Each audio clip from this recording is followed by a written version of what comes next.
Good morning guys. আর আজকে সকালটা কিন্তু আমার শুরু হয়েছিল প্রথমে টিউশন পড়িয়ে, তারপরেই চলে এসেছিলাম আমার দুটো মিষ্টি গাছ, মানে আমার গোলাপের গাছ লাগানো ছিল যেগুলোকে একটু টেক কেয়ার করতে। তো গাছটাকে টেক কেয়ার করছিলাম একটুখানি। রেডি হয়ে গেছি টান টান করে, আর এখন আমি অফিসের দিকে যাই।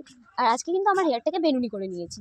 চলো, আজকে আমাদের আরেকটা মডেল সাজানো ছিল, তাই আমরা কিন্তু তাড়াতাড়ি বেরিয়ে গেছিলাম এবং অন্তরাদির বাড়িতে যেয়ে একসাথে অন্তরাদি আর আমি চলে গেছিলাম ক্লাসে। আর এই দেখো জয় যাচ্ছিল, জয়কে ভেবেছিলাম একটুখানি ভয় দেবো, কিন্তু ওকে ভয় দেওয়ার আগেই দেখি ও দেখে নিয়েছে আমাকে, তাই আর আমি আর কিছু করলাম। অন্তরাদি হলো মানে পড়ে জারি করবে, আর গোবিন্দ যেটা ধরেছিল সেটা করবে, আর আমি ভিডিও করবো। কি অসভ্য মেয়ে, অসভ্য।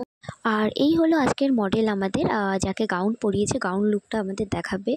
আর সেই গাউন লুক করতে যেয়ে না লেন্স পরাতে যেয়ে সে 1 ঘন্টাখানিক আমাদের লেন্সের পিছনেই গেছে, কিন্তু বারবার পরানোই যাচ্ছিল না। আমাকে এখন মডেলের জন্য কিছু স্পেশাল নিতে যেতে বললো জয়, তো আমি এখন যাচ্ছি সেখানেই।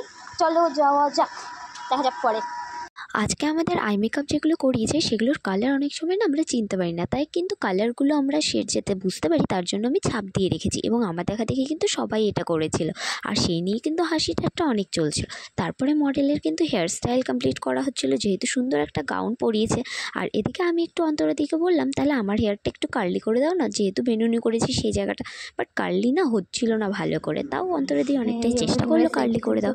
আর আজকে কিন্তু আমরা খুব মজা করেছি, মানে আগের দিন আমাদের বকা দিয়েছে যে শেড যাতে চিনতে পারি, নইলে পরে অনেক প্রবলেম হবে, তাই আমরা কিন্তু শেড চেনার জন্য মজার মজার টিক্স ইউজ করেছি।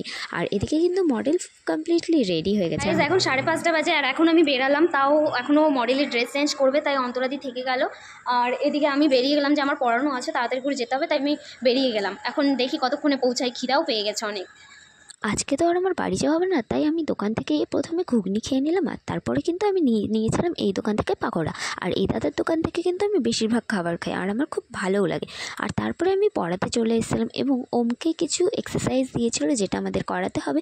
আর এই দেখো এইটা মেকিং করিয়েছিলাম ওমকে, স্কুলের কাজ এটা। বুঝিনি কি হবে কেন না। আচ্ছা ঠিক আছে, তাহলে আমি চললাম। Tata tata tata tata tata.